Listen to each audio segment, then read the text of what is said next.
مشاهدي قناة فتنة، على خلفية التوتر الجاري بين المحامون والقضاة والتي أدى إلى تعليق جلسات العمل بالمحاكم، نلتقي مع الأستاذ أحمد صبحي جازي المحامي لدى المحكمة الإدارية والدستورية العليا والنقض، ليحدثنا عن حالة التناحر بين المحامون والقضاة وأزمة مشروع قانون السلطة القضائية، وأيضا ليفسر الاتجاه السائد بين عدد من المحامين الشباب لعمل نقابة مستقلة توازي النقابة العامة، وأيضا ليحدثنا عن أزمة الثقة التي بدأت بمراحل الشك عند الشعب المصري اتجاه القضاء. أستاذ أحمد، نرحب بحضرتك. أهلا وسهلا. هو الحقيقة احنا طول عمرنا بنقول ان المحامين والقضاة هما جناحين العدالة. المحامين والقضاة جناحين العدالة. يعني ايه جناحين العدالة او جناحي العدالة؟ يعني لا يجوز ابدا ولا يتصور عقلا ولا منطقا ان طير يطير بجناح واحد، او ان يكون له جناح سليم وجناح مكسور. دول جناحين العدالة اللي هي بتقوم بها مصر، ولا تقوم العدالة إلا بمحامي وقاضي. هي منظومة جميلة بقالنا عشرات بل مئات السنين. المنظومة الجميلة دي بتطلع ألحان جميلة. المحامي بيقابل الموكل بتاعه أيا كان الموكل، سواء عامل، سواء فلاح، سواء مقاول، سواء طبيب، سواء مهندس، سواء قاضي، سواء وزير، ايا كان، سواء متعلم ومثقف او جاهل وامي او نصف متعلم، وبياخد كلامه، مشكلته، اهاته، اناته، بيحطها كلمة على كلمة وجملة على جملة ونص على نص بعد ما يشخص حالته تشخيص مظبوط. لو المحامي شخص حالة المتقاضي زي ما الدكتور بيشخص حالة المريض، لو الطبيب شخص حالة المريض مظبوط هيعالجه مظبوط، هيديله علاج مظبوط، هيشفى بإذن الله. فالمحامي هو اللي بياخد موكل، بيسمع من الموكل، بيحط كلمة على كلمة، بيحط نص على نص، بيحط حكم نقض على حكم نقض، وبيقول دي تبقى قضية كذا وبيدخلها قدام المحكمة. بيناضل المحامي او المحامين بيتناضلوا امام المحكمة، كل واحد له وجهة نظر.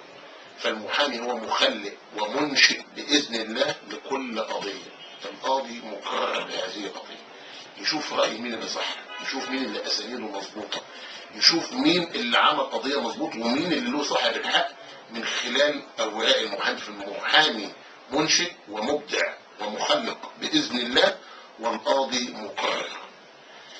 العدالة لا تقوم إلا بعنصرها، المحاماة والقضاء. ولذلك أول نص في قانون المحاماة 17 لسنة 83 المعدل ب 227 لسنة 84 وتعديلاته اللي ما اتغيرش خالص حتى هذه اللحظة، من يوم ما انشأت نقابة المحامين حتى هذه اللحظة، إن المحاماة مهنة حرة تشارك السلطة القضائية في تحقيق العدالة وفي تأكيد سيادة القانون وفي كفالة حق الدفاع عن حقوق المواطنين وعن حرياتهم. والمحامي يمارس مهنة المحاماة وحدهم في استقلال، ولا سلطان عليهم في ذلك إلا لضمائرهم ولأحكام القانون. المحامي ملوش رئيس إلا ربنا سبحانه وتعالى، ضميره وأخلاقه وديانته وأمانته مع موكله. دي المادة الأولى من قانون المحاماة، إن هي تشارك السلطة القضائية في تحقيق العدالة. مادة 54 بتؤكد على إن برضه أي اعتداء على المحامي بيعامل هذا المعتدي أكنه اعتدى على محكمة قضائية وبيعاقب بنفس العقوبة. مادة 54 يعاقب كل من تعدى على محامي أو أهانه بالإشارة أو بالقول أو بالتهديد أثناء بسببها بالعقوبة المقررة لمن يرتكب هذه الجريمة ضد أعضاء هذه المحكمة. يبقى كل النصوص منذ إنشاء نقابة المحامين وقانون السلطة القضائية بتقول إن المحامي هو شريك في صنع هذه العدالة. هي مهنة حرة بتشارك السلطة القضائية في تحقيق العدالة. ما حمل المحامون معول الهدم في يوم من الأيام أو في أي لحظة من اللحظات إلا انقلب في أيديهم إلا إلى أداة للتشييد والبناء والتعمير. إقامة ثورة 25 ويناير سنة 2011 الثورة العظيمة اللي كان وقودها المحامون بأمانة. هو بدأ هذه الثورة الشباب في كل مختلف أنحاء مصر، وكان المحامين قبل هذه الثورة على مدى 10 أعوام 7-8 أعوام قاعدة الحريات كانت بتقتز بكل صاحب فكر أو رأي أو دين أو عقيدة. كل واحد يحس إن هو اتظلم من الدولة البوليسية، الدولة الإرهابية، دولة حسني مبارك وتشكيلاته العصابية، كان بيلجأ لنقابة المحامين. نقابة المحامين هي حصن من حصون الحريات، حصن كبير جدا. لم يستطيع الملك ان هو يسيطر على نقابة المحامين، لم يستطيع عبد الناصر ان هو يسيطر على نقابة المحامين، لم يستطيع الرئيس انور السادات ان هو يسيطر على نقابة المحامين. حسني مبارك بكل جبروته وكل وزراء داخليته في الدولة البوليسية الإرهابية لم يستطيعوا السيطرة على نقابة المحامين. وكانت الوقفات الاحتجاجية بشارع رمسيس مع تقاطعه مع شارع عبد الخالق ثروت في نقابة المحامين ونقابة الصحفيين. كانت هذه هي مبادئ العوامل اللي ساعدت على قيام ثورة يناير، هي الوقفات الاحتجاجية اللي كانت بتتم والمؤتمرات اللي كانت بتتم في نقابة المحامين ولجان الدفاع عن الحريات اللي كانت بتقاوم النظام البوليسي. تواجدنا جميعا في ميدان التحرير، وكان وقود هذه المعارك معظمهم من شباب المحامين ومن جيل الوسط، بل لا أكون مبالغا أن شيوخ نقابة المحامين كانوا مشاركين في هذه الثورة. نجحت الثورة، الجميع طالب بمطالب فئوية، الجميع طالب بزيادات في المرتبات، الجميع طالب بالتثبيت في العمل، الجميع طالب بمطالب فئوية غريبة جدا. والمحامين هم الفئة الوحيدة اللي تعتبر انضرت، لأن احنا رزقنا يوم بيوم ورزقكم في السماء وما توعدون. مفيش موظف عام انضر، مفيش قاضي انضر، مفيش مهندس انضر، مفيش طبيب انضر، مفيش أي واحد بيمارس حياته الطبيعية انضر. اللي انضر فعلا في الثورة المحامين، لان هم كانت المحاكم واقفه وكان في انفلات امني وكان الاسلام واقفه وكانت النيابات العامه واقفه، والنيابات اللي كانت بتشتغل كانت بتحقق في بلاغات القتلى وبلاغات المصابين في احداث الثوره وبلاغات الانفلات الامني. فكان المحامين هم اللي تعبوا، واحنا بنأدي دايما الضريبه دي. المحامين دايما متعودين ان هم يدفعوا ضريبه الدم، ضريبه المال، وضريبه الولد. كلنا كنا سايبين بيوتنا، كلنا كنا بننادي بعدم تكرار المظاهرات الفئوية، ولكن للأسف الشديد نجد في هذه اللحظة التاريخية، لحظة تعديل الدستور، لحظة انتخابات تشريعية، لحظات المجتمع كله كان مؤسسات الدولة منهارة، نفاجأ بأن القضاة يطالبون بمطالب فئوية وهي استقلال قانون استقلال القضاء. طول عمرنا بندافع عن استقلال القضاء، طول عمرنا كنا بندافع عن القضاء، طول عمرنا بنتسحب قدام نادي القضاء لما حاول الدولة البوليسية او حاولت الدولة البوليسية ان هي تعتدي على القضاء امام نادي القضاء، وكان المقبوض عليهم 36 مواطن كانوا بيدافعوا عن شرفاء السلطة القضائية وعن شرفاء قضاة مصر امام ناديهم لما البوليس اعتدى عليهم اعتداء سافر. كان مقبوض على 18 محامي شاب كانوا يدافعون عن دار القضاء العالي ويدافعون عن نادي قضاة مصر. للأسف الشديد نفاجأ بمشروعين، مشروع من واحد اسمه المستشار احمد الزند. المستشار احمد الزند اللي بيتكلم على البيئه القضائيه، وان ابنه يتعين وابنه الثاني يتعين وابنه الثالث يتعين، واحمد مكي ابنه يتعين والثاني يتعين والثالث يتعين، ويقول لك البيئه القضائيه. هو احمد الزند كان ابوه في بيئه قضائيه؟ ابوه كان فلاح بسيط زي حالته ومن قريه من مركز المحله، ومعروف مين هو احمد الزند، وشرف له ان هو يكون فقير وابوه يعلمه ويبقى قاضي ويبقى شيخ من شيوخ القضاه ويبقى رئيس نادي القضاه. لكن العيب، كل العيب، ان هم يعملوا قانون يخالف الاعراف القضائيه والقانونيه، ويحاولوا يكسروا جناح من اجنحه العداله، يحاولوا يكسروا جناح من اجنحه العداله، يحاولوا محاولات مستميته ان يجعلوا المحامين اعوان لهم، يحاولوا يخلوا المحامي ان هو يشتغل وهو منعوش. احنا كنا موجودين في قضيه تنظيم الجهاد لما حاول المتهمين الضباط، وكان على راسهم محمد عبد الفتاح عمر مدير امن الغربيه السابق، في قضايا التعذيب بتاع تنظيم الجهاد، حاول المتهمون لما القاضي حاول يدخلهم القفص، حاول المتهمين ان هم يعتدوا على المحكمه. تصدينا ودافعنا عن القضاه وضربنا وانضربنا واتبهدلنا عشان احنا ملاذنا الاخير. ودايما بنقول ان قضاءنا قضاء شامخ، قضاء عادل، قضاء محترم.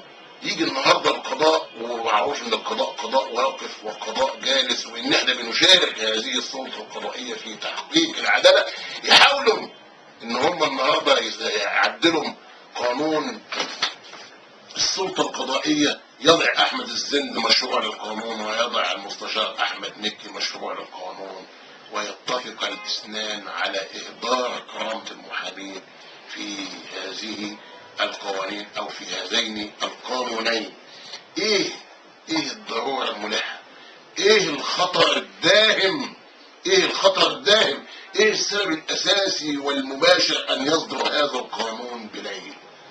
القانون ده مكمل للدستور، مكمل لدستور جمهورية مصر العربية. القانون ده لازم يصدر عن سلطة تشريعية في بلد وقفت على رجليها. لكن ايه الحكمة ان هم ياخدوا هذا القانون من حاكم عسكري او من مجلس عسكري؟ انا شايف ان ده عيب، انا شايف ان دي انتهازية، ان ينتهزوا فرصة اجراء انتخابات مجلس الشعب والشغل ان هم اللي يشرفوا عليها ويقولوا لازم القانون يصدر. واحنا طول عمرنا معاهم ونقول لازم السلطه القضائيه وقانون السلطه القضائيه واستقلال السلطه القضائيه، وكنا بنقاوم النظام البوليسي مع استقلال السلطه القضائيه. يجي النهارده يحاولوا يطلعوا مشروعين من الزند ومن مكي اللي كنا بنقن له كل الاحترام والاعزاز والتقدير والاجلال، يقول ان المحامين، ان القاضي في الماده 18 من حقه ينظم الجلسه، ومن حقه يقبض على اي واحد في الجلسه، ومن حقه يغرم اي واحد، ومن حقه يطلع اي واحد. يبقى النهارده دون تحديد ودون حصانات، ويتعارض هذا النص مع نصوص قانون المحاماه الماده الاولى وخلاف الماده الاولى، ويقول ان القاضي من حقه ينظم الجلسه ويطلع اي واحد بره، ومن حقه يغرم اي واحد، ومن حقه يحبس اي واحد دون تحديد. يبقى خصم ويبقى حكم. كيف لهذا القاضي ان يكون خصما وحكما ويحكم على المحامي بايده؟ اي طمأنينة، اي امانة، اي حصانة؟ النهارده وانا شايل على كتفي اهات وانات الناس المظلومين المطحونين وانا بتابع وافلت بلساني لما بنفعل، يقوم القاضي النهارده يقول لي وطي صوتك، اقول له مش هوطي صوتك، يقول لي انا اقول له انا عايز اثبت في محضر الجلسه، يقول لي مش هتثبت في محضر الجلسه، كفايه مرافعه، اقول له لا ده انا لازم اترافع محضر الجلسه ملكي، هيقول لي يا حرس الله بره، واقول له مانيش طالع بره. ما هو قاضي شاب صغير ما هوش فاهم. معظم القضاه شباب، ما هم شيوخ حكماء، معظمهم 90% من القضاه شباب صغيرين، وهم عارفين اتعينوا ازاي، هم عارفين ان القضاه دول اتعينوا ازاي ودخلوا النيابه ازاي، بالمخالفه للقانون وبالمخالفه للدستور واعتداء على حريات الاخرين. الناس اللي طالعين اوائل الدفعه اللي الزند بيقول عليهم الغوغاء، اوائل دفعات كليات الحقوق الزند بيقول عليهم غوغاء، وان هم مش هيتعينوا في الكليات ولو على جثته، لكن اللي جايب مقبول واللي جايب تخلف وفي بيئه قضائيه يبقى هو القاضي الصالح من وجهه نظر. يبقى النهارده القاضي اقول له لا مانيش طالع، لا انا لازم اثبت في محضر الجلسه، طلعوا يا حرس، لا مش هطلع، طب 10,000 جنيه غرامه، لا ماليش دافع، طب حطه في القفص انا حكمت عليك ب3 سنين. اي عدل واي عداله واي حكمه تقول ان القاضي من حقه يعمل الكلام ده؟ احنا بنصطدم بيهم وبيتصلوا بشيوخهم وفقهائهم ويقولوا لهم احنا عملنا كده، يقولوا لا الكلام ده غلط. يبقى النهارده لما يخليني انا وانا واقف اترافع عن حقوق وحريات الناس وانقاض وانات الناس مهدد كل يوم وكل لحظه وكل ساعه ان انا دمي تقيل على قاضي من القضاه او وكيل نيابه من وكلاء النيابه الصغيرين شباب اولادنا، يقوم يحبس شيخ من شيوخ المحامين ويقول له حطه في القفص. اي عداله، اي عقل، اي منطق، اي فكر، اي دين، اي عقيده يقول ان الناس ديت من حقهم يعملوا الكلام ده؟ ادي نص ماده 18 موضوع في مشروع المستشار احمد الزن. ويجي في ماده ثانيه يقول ان المحامون اعوان للقضاه، سواهم بالموظفين وسواهم بالمحضرين وسواهم بالخبراء. ازاي؟ اذا كنت انا شريك في تحقيق هذه العداله، اذا كنت انا من جناحي العداله، اذا كنت انا قضاء واقف وهو قضاء جلد، ازاي ابقى انا النهارده معاون له؟ وعندنا مواد موجوده ما بينفذوهاش للاسف. في ال30 سنه اللي فاتت عندنا 25% السلطه القضائيه في التعيينات السنويه لابد من تعيين، يجب تعيين 25% من المحامين اصحاب المكاتب الخاصه في النيابه العامه وفي القضاء. النهارده ما كانوش بينفذوا في الدوله البوليسيه من 20-30 سنه. النهارده كانوا بياخدوا ضباط مباحث وضباط امن دولي وضباط امن مركزي، بياخدوهم ويحطوهم قضاء. النهارده عندنا 40% من وكلاء النيابه والقضاء ضباط امن مركزي، ضباط امن قومي، ضباط مباحث امن دولي، ضباط مباحث عاديه. اجي اقول الضابط عمل والضابط اقدر الحقوق واقدر الحريات والضابط لف قضيه، الاقي القاضي بينط في كرشي، الاقي القاضي بينط لانه اصله ضابط خد حق زميله، خد حق المحامي المحترم، خد حق الاوائل الغوغاء، اوائل الكليات الغوغاء دولت هم خدوا حقهم لان هم من بيئه قضائيه. في بيئه قضائيه اي حق، اي حريه، اي عداله.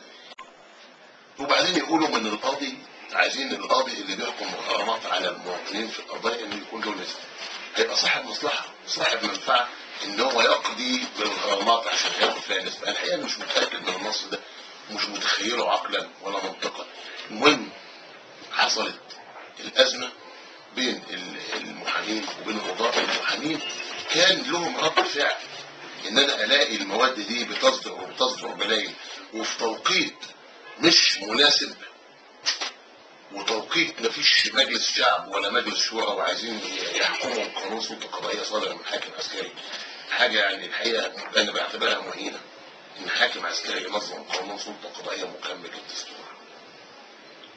فالمحامين زعلوا وكان لهم غضبه، ما انا مش هستنى لما يصدر القانون ويمضيه الحاكم العسكري والاقي قاضي صغير عنده 30 سنه بيحبسني وانا واقف قدام منه، وبيحبسني بانه هو عنده طيش وميل ومرض وهوى، لانه صغير ما هوش كبير. القاضي ده صغير، يعني هيحصل مشاكل في المحاكم الجزئيه كل يوم وكل لحظه وكل ثانيه وكل ساعه. هيحصل ان محامي يمسك في قاضي وقاضي يمسك في محامي، فهتبقى مذبحه، هيبقى مساله مش طبيعيه. لان القضاه كلهم مش استئناف عالي، ما هوش كلهم شيوخ ولا كلهم نقض ولا كلهم ناس عاقلين ولا كلهم ناس عندهم اسوياء. عندنا قضاه صغيرين، قضاه لسه ما عندهمش خبره. فالنهارده هيصطدموا المحامين وهيبقى مشكله، لان قاضي واحد موجود و50-60 محامي شاب، يبقى كل يوم هيحصل مذبحه، كل يوم هتحصل مشكله، مش هنعرف نلم المساله دي. الحقيقه احنا تظاهرنا واديناهم فرصه ان احنا نعمل اضراب عن العمل يوم الاثنين والثلاث والاربع، يوم الثلاث والاربع والخميس 3 ايام، وان احنا هنوصل طلباتنا مكتوبه لمجلس القضاء الاعلى، وهنوصل طلباتنا مكتوبه للحاكم العسكري وللمجلس الاعلى للقوات المسلحه، وهنشتغل تاني ونديهم فرصه على اساس ان هم يفكروا في التعديلات دي. اولا لان احنا مش موافقين على مناقشتها دلوقتي ولا على صدورها دلوقتي الا بعد ما يجي مجلس الشعب ويجي مجلس الشورى وتكتمل هذه الدوله وتكتمل المنظومه القانونيه والقضائيه والدستوريه والنيابيه في جمهوريه مصر العربيه، يبدا يصدر قانون السلطه القضائيه عن تأني وعن حكمة وعن خبرة، ما يصدرش بالليل، ما يصدرش بليل، بحيث ان يبقى فيه اخطاء ويصدر حاكم عسكري يحكم القضاء عشرات السنين. قانون السلطة القضائية لا يحكم القضاء فقط، قانون السلطة القضائية بيحكم كل مواطن، بيهم كل مواطن في جمهورية مصر العربية. اتعرض الامر على شيخ القضاء رئيس محكمة النقض، فالحقيقة الراجل محترم والراجل كيس والراجل عاقل والراجل مال هدومه، قال انا مش موافق لا على المشروع ده ولا على المشروع ده، في 19 مادة انا مش موافق عليهم، وعلى اصول نص المادة 18 اللي هتخلي القضاء كل يوم يمسكوا في المحامين وكل يوم المحامين يمسكوا في القضاء، والراجل حدد مواعيد للانتخابات، انتخابات نقابة المحامين. والحقيقة يعني الراجل كيس وراجل محترم وراجل عاقل جدا، وهدئ من ثورة ومن روعة المحامين وطمأنهم على ان هذا القانون لن يصدر في الوقت الحالي ولن يصدر بهذه النصوص اللي احنا معترضين عليها. للأسف الشديد فوجئنا امبارح بان الجمعية العمومية لنادي القضاء برئاسة المستشار احمد الزند اجتمعت مع نوادي القضاء في الاقاليم وخدت قرارات خطيرة جدا، قرارات خطيرة جدا، ان هو يوقف العمل بالمحاكم، يوقف العمل بالمحاكم لحين توفيق. انه مين اللي اعتدى على القاضي؟ مين اللي مسك في قاضي؟ مين اللي شتم قاضي؟ مين اللي تعرض لقاضي؟ المحامين كانوا مضربين لان ده حقهم القانوني واضراب واعتصام بمنتهى الادب، لكن انت تاخد قرار مع رؤساء نوادي الاقاليم انك انت تقف عن العمل. اولا انت لا تملك، انت لا تملك انك انت تاخد هذا القرار، لا انت ولا رؤساء النوادي، لانك انت مهمتك حج، عمره، سياحة، فرش قاعات محاكم، التعامل في مسائل مالية وإدارية مع السادة القضاء أعضاء النادي، لكن أنت لا تملك من الحياة القضائية شيء، لا تملك، لا يملك هذا القرار إلا مجلس القضاء الأعلى برئاسة المستشار الغرياني. طلعوا قرار للأسف وعلقوه على